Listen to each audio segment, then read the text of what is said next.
各位朋友，今天我们来聊聊妖魔鬼怪、魑魅魍魉这些神秘又充满想象力的存在。在中华文化里，这些神秘的生物一直是人们茶余饭后的谈资。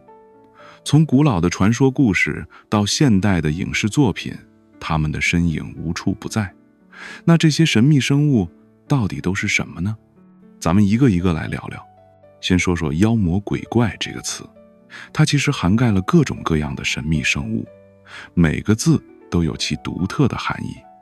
妖通常是指那些幻化成人的动物，比如狐狸精、蛇妖、黄鼠狼精之类的。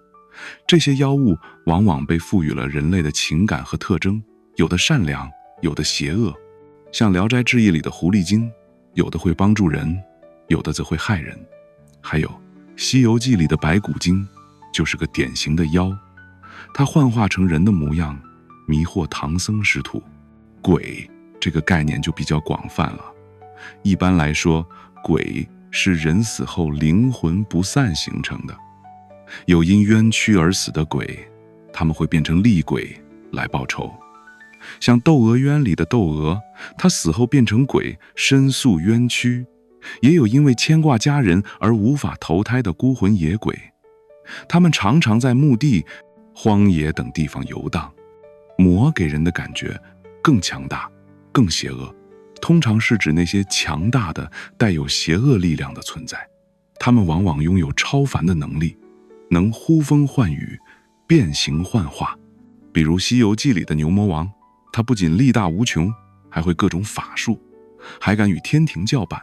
怪呢，通常指奇形怪状、不符合常理的生物，比如河伯，是古代神话中黄河的水神，但形象怪异，长着人的面孔，却有鱼的身子。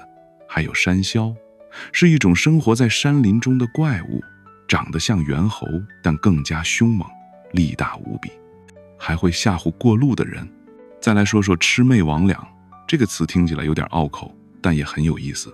魑魅魍魉指的是山林水泽中的一些鬼怪，它们常常被用来形容那些害人的精怪。魑魅指的是山林中的鬼怪，像山魈之类的。魍魉则是指一种山林中的小鬼，会迷惑行路的人。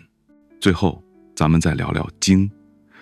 精通常指的是自然万物的精华所化，比如石精、树精、花精等。